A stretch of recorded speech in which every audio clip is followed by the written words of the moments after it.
you guys. I know it's been a minute since I posted some content, but as you know, 2020 has been a crazy year. So I wanted to go ahead and get back started with my take on the Becoming documentary. And I know there's a few other ones out there, but if you've been following the book club since I created it in the end of 2016, or was it 17? No, it had to be 17 because Lily was here. I did have the Becoming book on the reading list for November and December because it didn't really come out until it was in the middle of the month or something crazy like that. So I just wanted to make sure I gave everyone enough time to read it because Michelle Obama did come to the Little Caesars Arena here in Detroit as part of her book tour. So I did a Facebook Live, and there is another video that you can check out, my reaction right after the event, because I was on such a high. I just had to share it with you guys, and I thank the hubby for capturing it for you all back then. So, as you know, Netflix has the Becoming documentary. If you haven't watched it, I definitely recommend watching it, because if you weren't able to attend the book tour, it's as if you attended the book tour. I remember just sitting there and getting teary-eyed and knowing, oh, I remember when she said that part, or oh, that's literally in Detroit when they show it on Netflix. So it was kind of cool to be able to relive that experience, because the former First Lady Michelle Obama is a very inspirational woman, and every time I get a sneak peek into her life, it helps me as I continue on my path and my journey to be the best version of Tracey that I can be. That being said, of course, you know me, I took a few notes while I was watching the documentary, but it's not really too many, so be proud of me. But let's go ahead and get started on what I got and what spoke to my soul. Okay, first things first. One of the things that she spoke about was, you know, after the White House, what's next? How do I get back on track or whatever? Or that's some of the questions that people may ask themselves when they end one journey and pursue another one. And it stood out to me that she said that she had to get to creating her track, and that there is no getting back on track because that track is gone. And a lot of times I think we tend to hold on to the past and how things were and how we love that, but it's in the past. You can never recreate that moment. You can only create new moments. And I stress to everyone to learn how to create a new moment, because you're on a new track, because that track no longer exists. So I thought that was kind of cool. And one thing that I absolutely love about Michelle Obama is that she's so down to earth. One of the things she said during the documentary was, I'm from the south side of Chicago, and that tells as much about me as you need to know. Okay.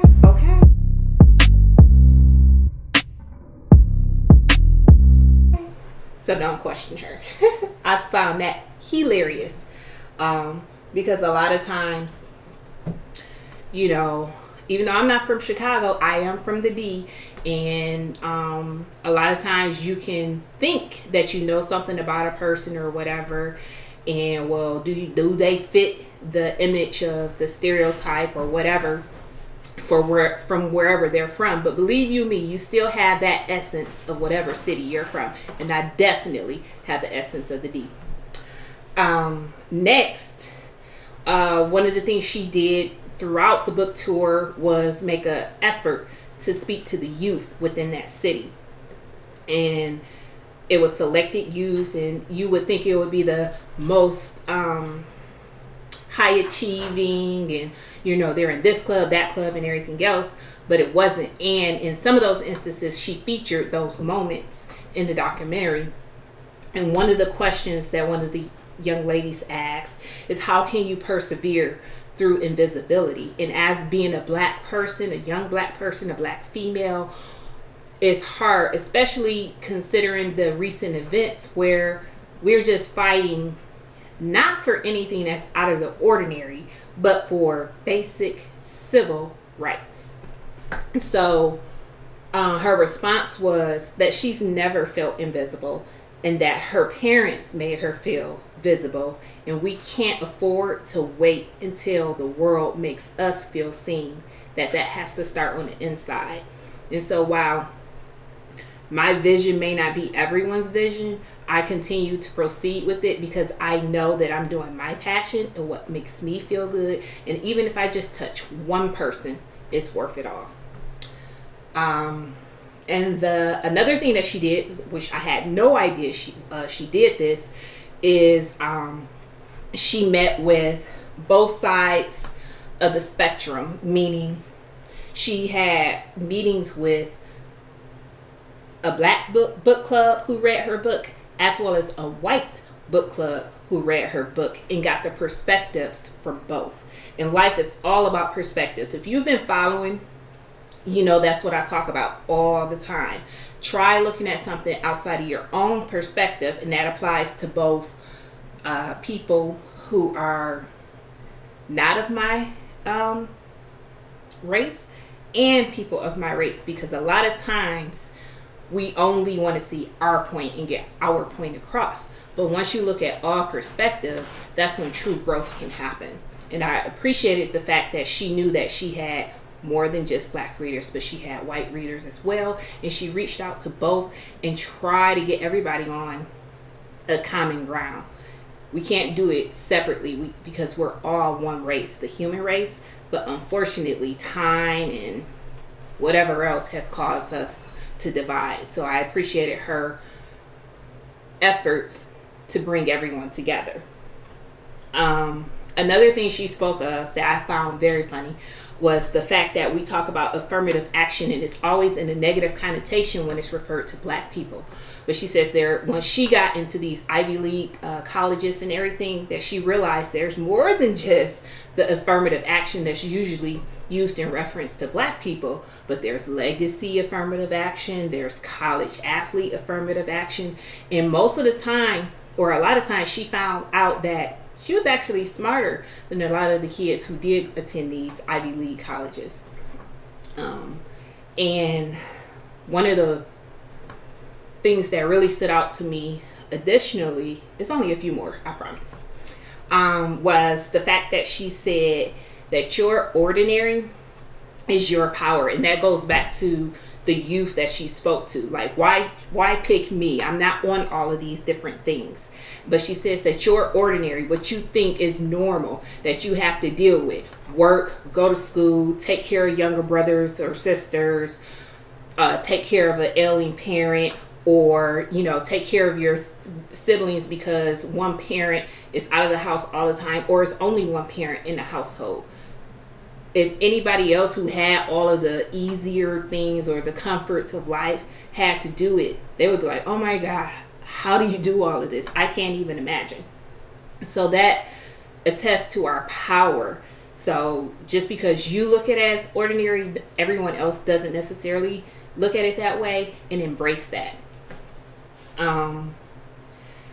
One thing that really stood out to me when it comes to relationships is, of course, we know that former President Barack Obama has such an amazing aura that you're kind of drawn to him. He's so charismatic, and the things that he's continued to push for leading up to his presidency, during his presidency, and after. The question is, how can me as a mate or his mate still continue to shine? What do I have to do? Do I, continue on his path? Do I have a path? Is it even possible? And she stated that you don't have to be an appendage to his or her dreams. And I'm like, wow, like, you can be supportive. You can, do all the pep talks and all that other kind of stuff. But in the end, we each have to live our own paths, even if we are in a relationship, even if we are married. At the end of the day, we are still individuals. And if you don't live your dreams, you'll never be satisfied.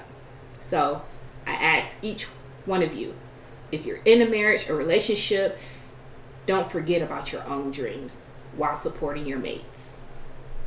And in the book, she referenced how she and Barack went to counseling, and then she was expecting the counselor to be all his head, like, you need to do this and you need to do that, when in fact the counselor addressed her.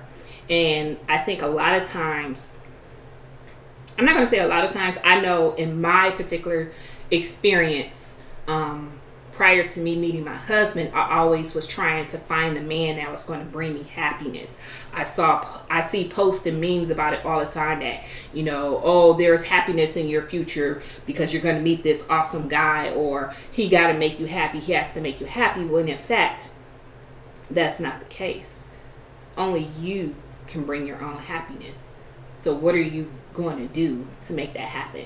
Your happiness isn't dependent upon what he does or what she does. So that's kind of deep when you think about it. Like, man, I never looked at it that way. If I make myself happy, then when I'm in a relationship, I'll still be happy, right? Mind blowing.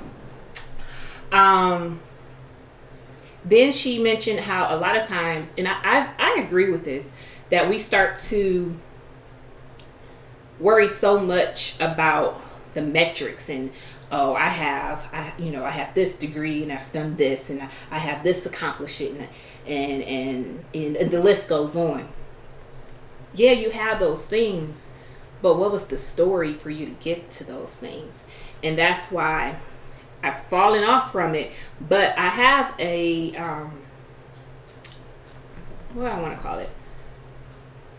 An offshoot to the book club, where I want business owners, small business owners, to tell us their story and how they got to be where they're at, the ups, the downs, everything, because that story can empower someone else to remember to never give up, that you can make it, it's going to happen. Anything worth having takes work.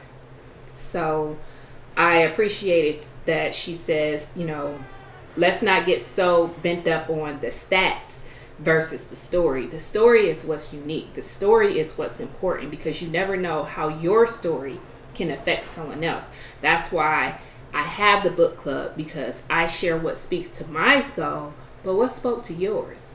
What if I didn't even consider it, and how that could help me? So I love that aspect of it. And it's only two more. She spoke about our platforms, and that we shouldn't waste our platforms. Use it for something positive, and how that can be so far reaching, and you can help people in so many different ways that you never imagined. Even if you never know personally how you affected or help someone, the fact is you did. And so when you use your platform in a positive manner, it is a thank you, in my opinion, to our Creator. And that that's one of the reasons we are here, to spread positivity and love throughout the universe. And the last thing that spoke to my soul about this documentary is to believe your story has value. No one can take that away from you. No matter where you came from, if you came from a rich background, a poor background, whatever it is, if you constantly strive to be the best version of yourself you possibly could be, then it's all worth it. So that's all I got for you. Becoming was an amazing book. The documentary was amazing. The actual book tour and being there live was amazing. And I recommend everyone read the book, watch the documentary, and share what spoke to your soul. Ooh, did I say yo? I did. And share what spoke to your soul. This is Tracey signing off. As always, happy reading, and I will catch you guys next time.